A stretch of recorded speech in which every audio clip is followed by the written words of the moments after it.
Welcome to another episode of Becoming a Techno Wizard. And today we're going to continue our series on learning about Hegel. And so sorry about the quality. I've been trying to find other solutions. I just tried a couple other ones, and they were none of them were good. Like it's sad out here. Like it's how hard is it to create a screen recorder that can also record your webcam and your microphone, right?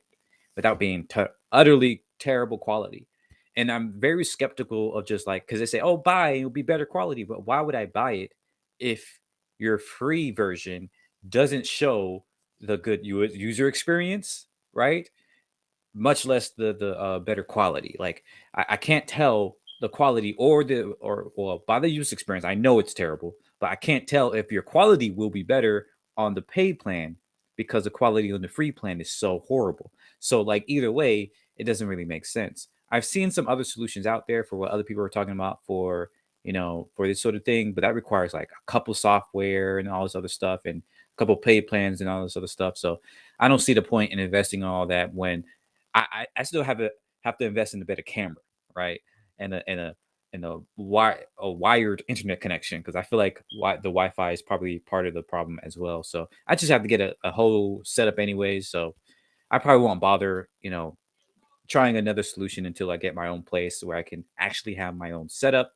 Until then, bear with me. Thank you all for the handful of people that listen to this, that watch this despite the terrible quality. I really appreciate it, and I hope you still get things away from this. I hope you are able to you know learn some stuff and enjoy this journey with me, right? But especially for this one, like I'm almost done with the Anarchy book, so that whole thing was kind of iffy, unfortunately. But this is only the beginning. This is only chapter one. All right. Come the next couple chapters when I get my own setup and all this other stuff, quality is definitely going to be a lot better. But until then, it is what it is. So, without further ado, um, last time we talked about section 43, chapters, or goodness, part 43, sections 106 to 101. Goodness, 106 to 108 of chapter 1 of sense certainty. Um, so, here is my summary of that section. Okay. Hegel continues to break down the supposed immediacy of sense certainty by showing how concepts like now and here are universals. When we say now, we are talking about a moment that has already passed, but that past moment serves to better understand what is meant as now. But Dr. Sattler explains how this is another Hegelian technique known as negating the negation, where the very thing that was thought to dismiss the thing we are addressing is itself dismissed or negated by the same logic. This doesn't just bring us back to where we were, but instead creates a new understanding of how we view the thing, such as now. The now is a universal because it's really many moments and instances of now that can be broken down into smaller nows, i.e., minutes, seconds, or brought together into larger ones such as hours and days, and etc. Same thing goes for here. It is an interconnected web of locations that are all experienced when trying to point out here, such as the left, right, up, down, front, back, and so on. So yeah, it was a great breakdown of how um, the things that we see as immediate are not really so. But here's how Dr. Sattler explains the last section. He says, it turns out that okay, yeah. Well, he has this sentence in front that's usually just saying what section is on, but he also says, nearing the end of our study of the first portion of the section of consciousness, i.e., sense certainty. So it's apparently almost at the end of the chapter, also. All right, it turns out that in attempting to signify the now of sense certainty, we fail to do so. Because in the very time of signifying or uttering it, it has passed and been replaced by another now. A dialectic comes to light between the now as having been as being. Having been as being. I don't know what he meant by that one. In the course of which a determinate negation and negation of negation occurs, in which this contains its own otherness. We realize that now, as a universal, is actually a plurality of nows. A similar dialectic holds for and applies to spatiality, i.e., to the here, which turns out to likewise be a complex plurality of many heres, each providing a frame of reference, but not encompassing the totality of space. It is through language and the universal through consciousness that we can grasp the here as also a universal. Beautiful stuff.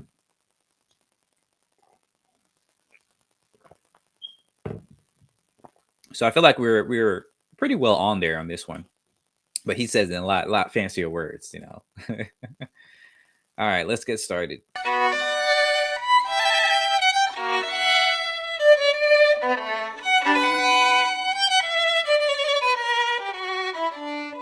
It is clear that the dialectic of sense certainty is nothing else but the simple history of its movement or of its experience, and sense certainty itself is nothing else but just this history. That is why the natural consciousness, too, is always reaching this result, learning from experience what is true in it, but equally it is always forgetting and starting the movement all over again. It is therefore astonishing when, in the face of this experience, it is asserted as universal experience and put forward, too, as a philosophical proposition, even as the outcome of skepticism, that the reality or being of external things taken as this is, or sense objects as absolute truth for consciousness. To make such an assertion is not to know what one is saying, to be unaware that one is saying the opposite of what one wants to say. The truth for consciousness of a this of sense is supposed to be universal experience, but the very opposite is universal experience. Every consciousness itself supersedes such a truth, as, for example, here is a tree, or now is noon, and proclaims the opposite. Here is not a tree, but a house, and similarly, it immediately again supersedes the assertion which set aside the first so far, as it is also just an assertion of a sensuous this. So yeah, he's just coming back to the point, like the idea of like skepticism or these other kind of philosophical understandings where people proclaim that, you know, sense certainty, like our senses, our perceptions is, you know, the objective reality or is the truth or whatever, is not really, doesn't really stand up, right, to critique, to analysis, because when you realize that even the very ability, the very attempt to communicate what you're seeing, what you're perceiving, is in and of itself, you know, not immediate, right? It takes several layers of abstraction and things like that. Like your universal experience is not universal because it's very subjective. It's what you're currently experiencing, right? And any attempt to, you know, communicate that by the very act of communicating, and it's not just to other people though. This is what's interesting to me. Like it's crazy because this stands up to our current scientific advances in understanding consciousness, right? Most recently, we've started to see that there's a new theory of consciousness, which really isn't new. I think like this is why I love philosophy, because philosophy, like philosophers like Hegel, you know, shows that this is true. But anyways, there's this theory of consciousness by many of these cognitive scientists and stuff like that. That are showing that consciousness is not, you know, free will or anything like that. It's memory. It's the fact that our conscious experience is a memory of, you know, what we're actually experiencing, right? The very ability of to be conscious is in and of itself an awareness of one's memory of a thing, because when you're in the moment, right, it's not, you don't necessarily have to be conscious of the thing, right? And that's hard for us to imagine, because like us as a thing, as a sentient creature, is awareness, is this feeling of being in the now, of being here, right? But what he's showing here is that, you know, it's completely subjective to what you're currently experiencing, and it's the, just trying to communicate with someone else means that it's no longer immediate, it's no longer universal, but also communicating it to yourself is also not universal. That's what's so crazy about this, right? This works for even when you're communicating the your senses and perceptions and experiences to yourself. That's literally what's going on in your brain. That's literally what's going on in your brain. You're creating this conscious experience as a awareness system, as a memory system. It's just so beautiful, I think. So amazing. Let's continue though. And what consciousness will learn from experience is in all sense certainty is in truth only what we have seen, that is, the this as a universal, the very opposite of what that assertion affirmed to be universal experience. With its appeal to universal experience, we may be permitted to anticipate how the case stands in the practical sphere. In this respect, we can tell those who assert the truth and certainty of the reality of sense objects that they should go back to the most elementary school of wisdom, that is, the ancient Eleusinian mysteries of Ceres and Bacchus, and that they have still to learn the secret meaning of the eating of bread and the drinking of wine. For he that is initiated into these mysteries has still... I was still thinking of other stuff. In this respect, we can tell those who assert the truth and certainty of the reality of sense objects that they go back to the most elementary school of wisdom, the ancient Eleusinian mysteries of Ceres and Bacchus. Uh, I guess I really looking forward to Dr. Savage explaining because I don't know what those are. I think he mentioned the Bacchus a little bit before, and that they still had to learn the secret meaning of the eating of bread and the drinking of wine. I guess just being in the moment of these things or what that really means as a mortal creature. Maybe these were like godlike creatures, and they don't really have experience of what us mortals do. So similar to ourselves with sense objects, I think. To learn the secret meaning of the eating of bread and the drinking of wine. For he that is initiated into these mysteries not only comes to doubt the being of sensuous things, but to despair of it. In part, he brings about the nothingness of such things himself in his dealings with them, and in part, he sees them reduce themselves to nothingness. Even the animals are not shut out from this wisdom, but on the contrary, show themselves to be most profoundly initiated into it. For they do not stand idly in front of sensuous things as if those possessed intrinsic being, but despairing of their reality and completely assured of their nothingness, they fall to without ceremony and eat them up. And all nature, like the animal, celebrates these open mysteries which teach the truth about sensuous things. Let's break it down, Dr. Sadler. Paragraph 109 is the penultimate part of sense certainty, and it's pretty long. There's a lot going on there, but I think we can divide it into three main things. Hegel is talking about what's going on with the dialectic of sense certainty and how that leads to what's going on for natural consciousness. That's one thing. I don't have on the board what he's talking about in terms of skepticism, and he's not using the term, but essentially empiricism. But we're going to talk about that as well. And then he's got this really fascinating passage about the mysteries, about these Greek mysteries and the eating of the bread and the drinking of the wine, and what's going on with that. What is its deeper significance?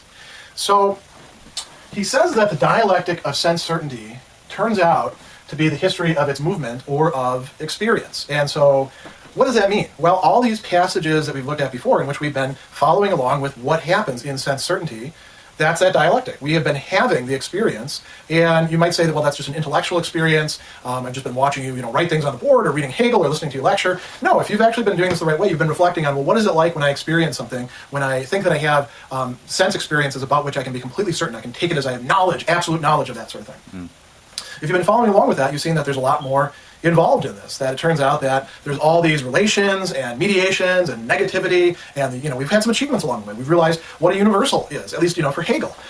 We've come to understand the importance of the relationship between subject and object. We've realized that now or here or this or even I are universals that apply to particulars. We've also realized or foreshadowed the importance of what it means that there's another I who can perceive, or the fact that I'm an I who consists of a bunch of I's over time, a manifold succession of I's. We've realized that temporality, spatiality are quite complicated. So, we've packed a lot into these paragraphs, haven't we? That's a history.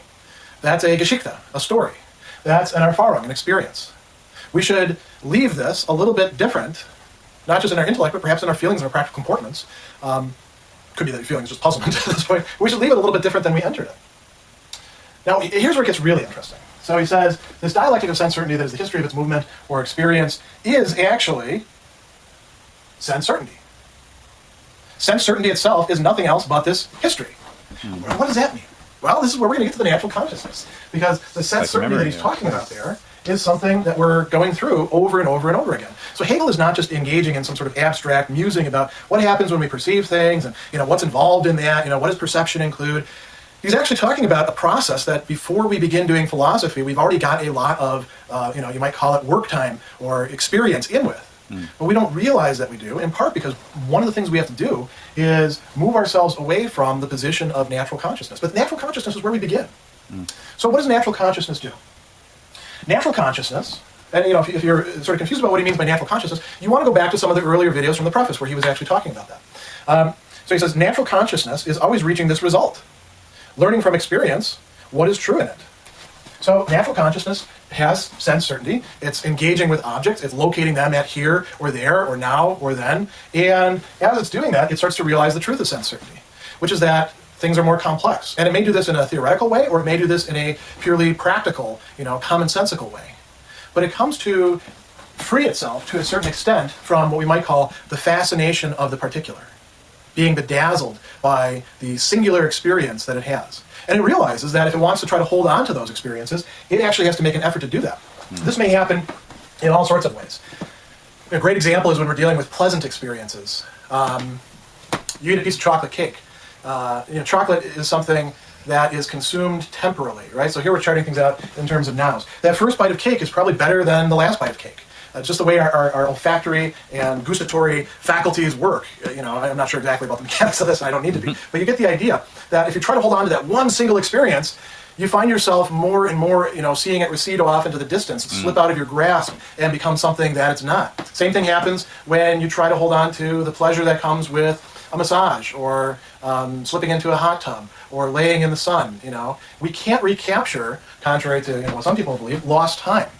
At least not in the sense of going back to and maintaining that present moment. We can do all sorts of dodges. We can try to repeat it over and over, but it's never quite the same, is it? Right. And we can say the same thing for spatiality. I'll give you just an example of this. When I was a kid, I grew up in the countryside in what was at that time a subdivision, but a subdivision that very, very few people had moved into, that it used to be old farmland that was on rolling hills and had been covered up by meadows and quite a few, wooded areas. And it was just wonderful to grow up there as a kid because I could range over miles of territory in very, beautiful settings and, screw around the way that kids do. And there were, a few of us living there at the time, and we did that. And then sooner or later, it all got developed. Not do that today. And when I go back there, I can't have the same experience that I wanted to have. I can't go back to the same place. Why? Because that's the way the world works, You can't hold things constant in time. You can't even hold a space constant either. Now, it's not as if, it's geographically shifted position, but, are all the plants in place? No, they've even cut off the tops of some of the hills, and that's all changed. So natural consciousness can go through this process and realize this a lot of times. So I can realize the truth of sense certainty. Then something happens, and Hegel describes this in a way that's a little bit puzzling. He says it's always reaching this result, learning from experience what's true in it, but equally it's always forgetting and starting the movement all over again. Now, he doesn't explain why we go through this forgetting. It could be in part because we haven't sort of dialectically consolidated it for ourselves through some sort of intellectual practice. Could be that, we're just sort of torn away by the cares of a busy life, and we, come back to these cycles over and over again. But natural consciousness, so long as it doesn't learn its lesson and retain that knowledge, isn't going to advance. But it does go through this cycle over and over. And it also goes into just how memory works, right? It's like our brain automatically kind of rewrites or overwrites things, right? That's not deemed as important in some ways. So it's constantly just overriding the details that you didn't notice or didn't, think was important at the time. And so your brain just okay, just rewrite that. So you kind of forget, in order to remember new things. So that's also an interesting kind of corollary with, the biological or the psychological sciences, how this idea of forgetting these natural consciousness, relates to what we observe when we look at the brain. So it's very fascinating. So Hegel says, therefore astonishing, when in the face of this experience that ordinary people can have, the philosophers assert as universal experience, and assert as a philosophical proposition, even as the outcome of skepticism, we've got Hume and Kant and people like this in mind, that the reality or being of external things taken as this is, or sense objects, has absolute truth for consciousness. You can say to yourself, I don't know whether that corresponds to something out there real in the world, but I know that I'm having this experience, and I can be totally sure that I'm having this experience and what it is. And if you're an empiricist, then you use those as kind of building blocks. If you read, authors like, say, Locke or Hume, you see that they think that we have these perceptions, and these perceptions give us these basic ideas, and we build up our experience out of them, sort of like a bunch of Legos. Or, with Locke, it's a little bit more like chemical composition. You put together, this element and that element, and you get something else that's interesting instead. So Hegel's saying, no, that's not actually how things work. The reality or being of external things taken as this is or sense objects does not have absolute truth for consciousness. He says, to make such an assertion is not to know what one is saying, or to be unaware that one is saying the opposite of what one wants to say. The truth for consciousness of this of sense is supposed to be universal experience. So my sense experience, even though it's my sense experience, should be universal experience, which means that whatever it is that I'm sensing, say, we go ahead and we talk about a green ball with a red spot, all the visceral, I'm imagining that, and I'm also saying that I perceive it. You should be able to do exactly the same thing. You should be able to replicate the thought experiment. Hegel's saying, no, that doesn't actually work like that.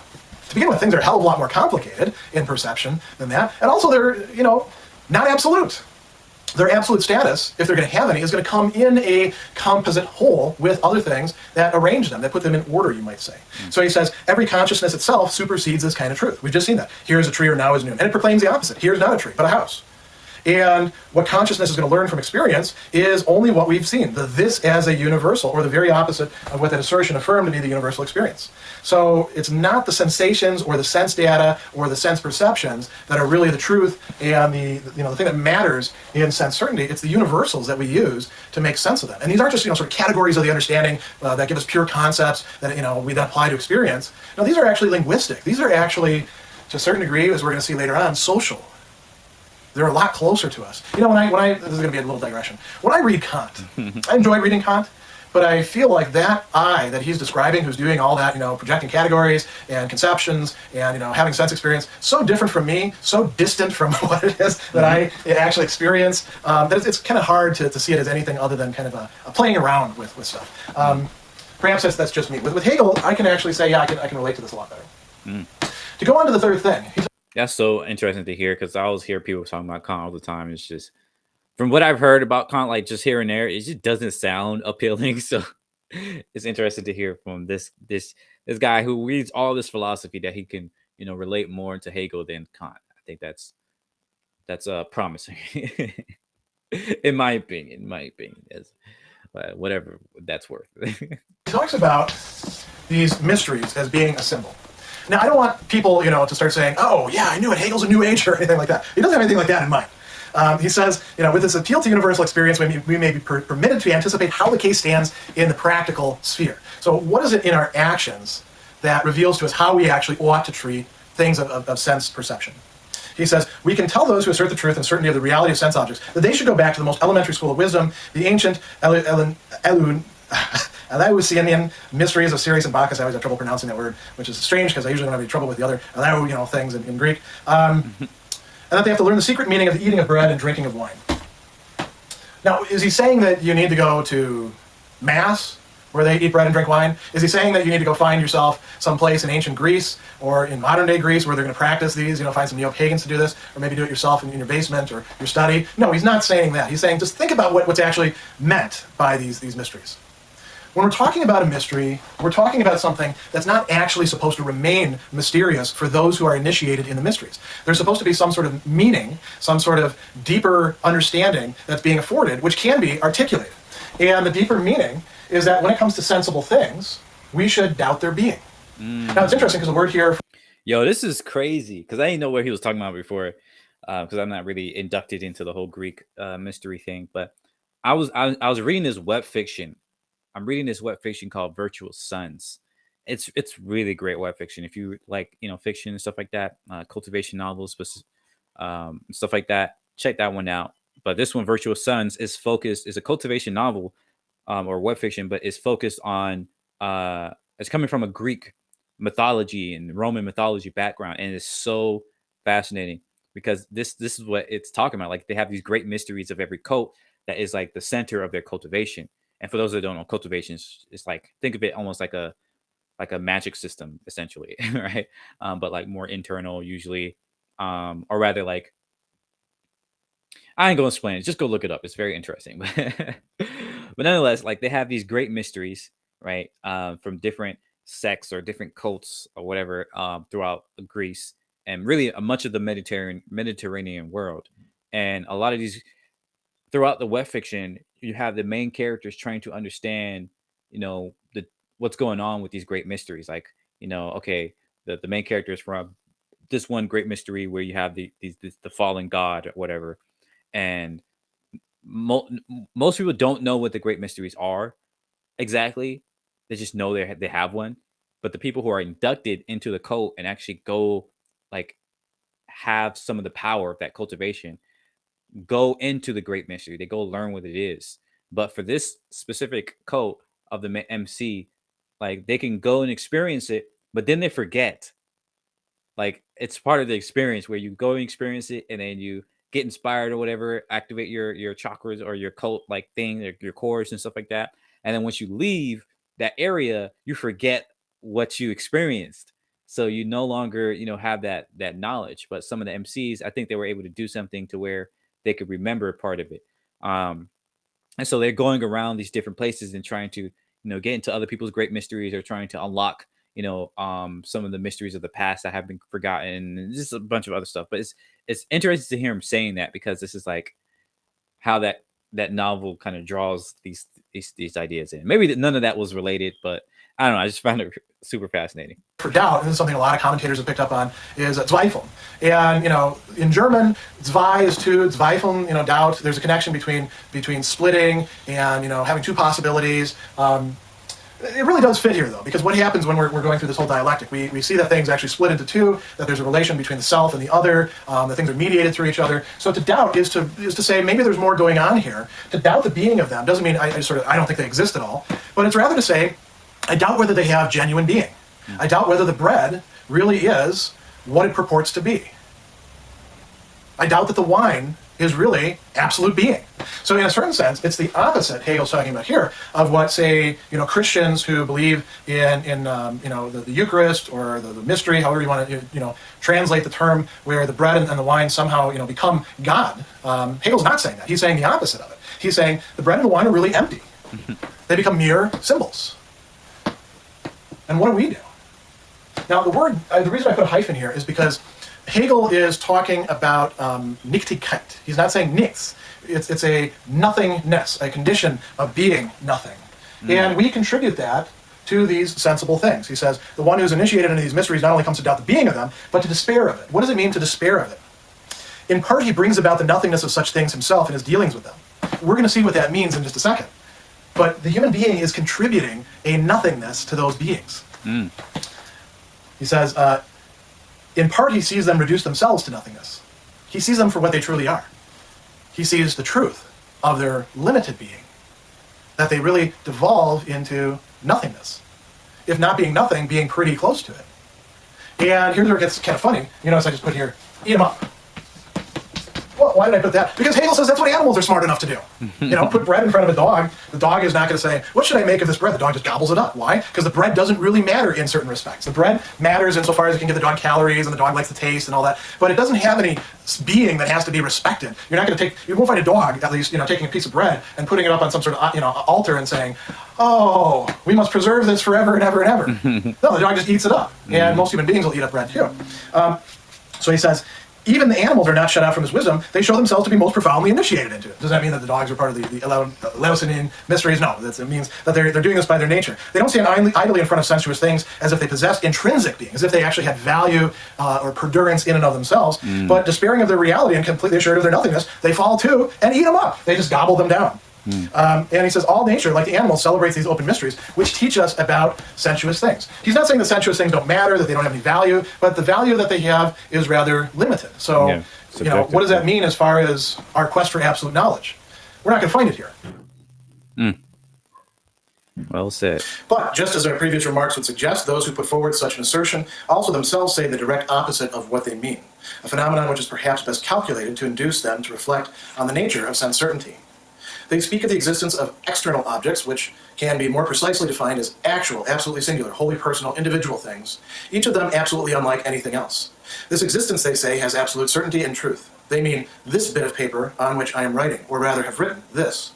But what they mean is not what they say. If they actually wanted to say this bit of paper, which they mean, if they wanted to say it, then this is impossible, because the sensuous this that is meant cannot be reached by language, which belongs to consciousness, that is, to that which is inherently universal. In the actual attempt to say it, it would therefore crumble away. Those who started to describe it would not be able to complete the description, but would be compelled to leave it to others, who would themselves finally have to admit to speaking about something which is not. They certainly mean, then, this bit of paper here, which is quite different from the bit mentioned above. But they say actual things, external or sensuous objects, absolutely singular entities, and so on. That is, they say of them only what is universal. Consequently, what is called the unutterable is nothing else than the untrue, the irrational, what is merely meant, but what is not actually expressed. If nothing. So this is awesome. Like I can't talk too much because I realize I'm very late. I gotta go. I'm supposed to pick somebody up at 1:00 and that. So I need to stop. But anyways, like it's very fascinating because like this, like when you talk about this paper, you're not really talking about this paper. You're talking about like the idea of paper. So like again, that communication, even to yourself, is in of itself, very abstract. So I don't know, just more is said of something than that it is an actual thing, an external object. Its description is only the most abstract of generalities, and in fact expresses its sameness with everything rather than its distinctiveness. When I say a single thing, I am really saying what it is from a wholly universal point of view, for everything is a single thing. And likewise, this thing is anything you like. If we describe it more exactly as this bit of paper, then each and every bit of paper is this bit of paper, and I've only uttered the universal all the time.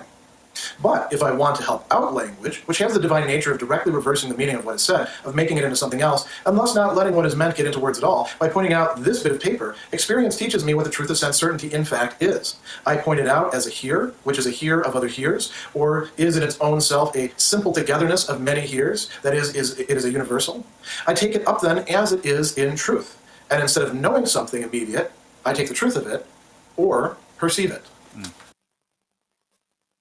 So universal is like the overall. We finally concept. reached the end of the section on sense certainty, our very first section in the phenomenology proper.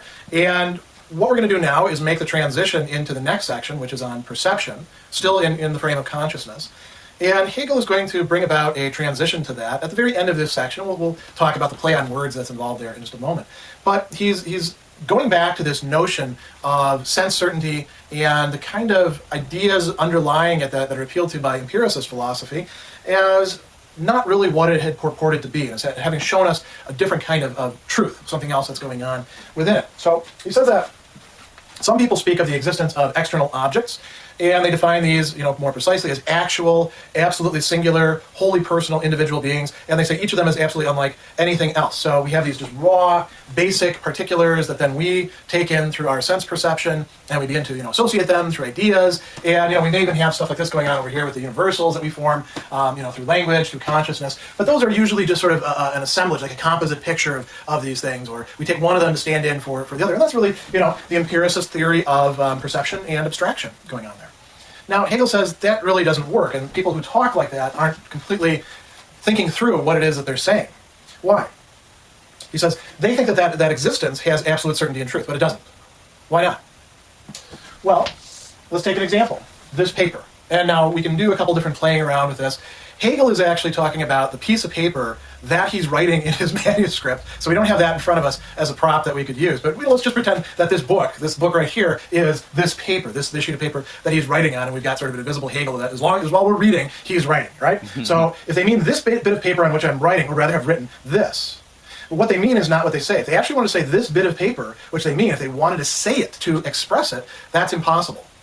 Why is that the case? Well, because singularity or sort of personal, totally surd identity is not susceptible to being framed within language. We've already talked about this before.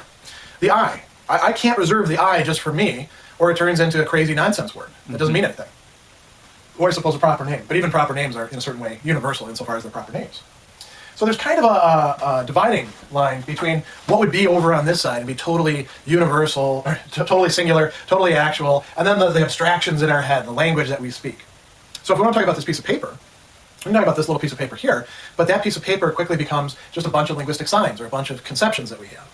So he says, this sensuous this that is meant cannot be reached by language. That belongs to consciousness, to what is inherently universal. So in calling it paper, I'm already associating it with all the conceptions that I have of paper, with the universal of paper, with the word paper, with the consciousness that I have, the thought of paper. And I lose sight of this actual thing in front of me. Okay, the empiricist might say, so what? So he says, those who started to describe it would not be able to complete the description. As soon as you try to describe something, to say, well, what is it about that piece of paper? Imagine if Hegel were doing that. Well, that manuscript paper. Oh, manuscript paper? Universal, expressed in language. That white piece of paper. White, universal, expressed in language. We can go down and talk about as many qualities or as many predicates as we want. They're always going to be expressed in language. They're always going to be universals. And so they're always not getting there to the thing itself that's supposed to be more real, supposed to have absolute certainty and truth. So he says, they certainly mean this bit of paper, which is different from the other bit above, but they say things like actual things, or sensuous objects, or absolutely singular entities. And when they do that, here's where it gets interesting. Words like this are words, aren't they? They're universals. Every single thing is a single thing, right? They all have singularity in common. We're going to say they have unity. At least the medievals would say, well, they have unity in common, But if we want to try to emphasize how different they are from everything else, even the property of being completely different than everything else is a property and falls on the side of this, which means that all of this stuff is actually subsumed in here. This is actually abstract. It's not concrete. To talk about some purely, beyond any sort of language experience, you do that in language. So Hegel is pointing out a problematic inherent in any of this sort of thing. We're already in the realm of consciousness. We're already in the realm of language and the universal. So he goes on, and he says, what is called the unutterable is nothing else than the untrue, the irrational, what is merely meant but not expressed. So if you can express it, if you're going to talk about the unimaginable, or the unutterable, or the impossible to include within the realm of our consciousness, you got one of two choices. It's a dilemma. Either you're actually talking about something that you can frame within language, and then it does have some sort of, utterability, or conceivability, or imaginability, because you're already doing it, or it's like totally beyond the pale, and you're just standing there and spouting nonsense. So this is a real dividing point here. Mm-hmm. He says, if nothing more is said of something than that it is an actual thing or an external object, that's the most abstract of generalities. You're not actually saying anything there. You may intend to be saying something, you may feel like you're saying something, but it doesn't have any real cognitive content. Mm-hmm. What actually does have cognitive content? Well, when you look at this paper, and you, the I, is perceiving it, and you, the I, is pointing it out, and you, the I, is talking about it, you are treating that paper as a this, or as a here. And what have we observed about the this and the here? They're actually universals.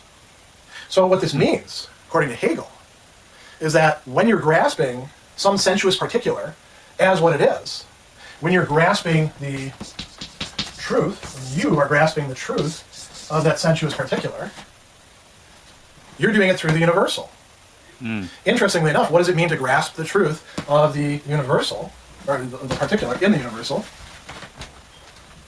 In German, there's a play on words, and that's what he's going to conclude with here in this passage. Hegel really does like to play with language whenever he can. People, often, this is a total digression, but people often criticize, Heidegger or Derrida or Lacan for, making all sorts of puns and plays on words. This guy does it all the time. It's just oftentimes people don't catch it quite as much. Anyway. Is it because it's German? People True. Don't really Wahrheit is truth. reading German. So French? I don't know. Wahrnehmung is perception. Wahrnehmen,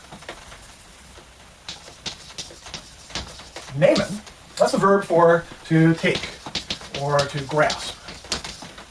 So if you're grasping the Wahrheit, the... Real quick, I just would love to hear or make some rap songs that are like philosophical, that play on words like a Hegelian does, or like any of these other folks. That would be beautiful, because like rap is all about like that play of words and things like that, metaphors and all that stuff. So like, what if you could do that, but discuss philosophical ideas? Like, oh my gosh, there has to be a rapper that does that. I have to look him up. The truth of the sensuous particular through the universal, you are engaging in Wahrnehmung. You are, the verb would be Wahrnehmen, right?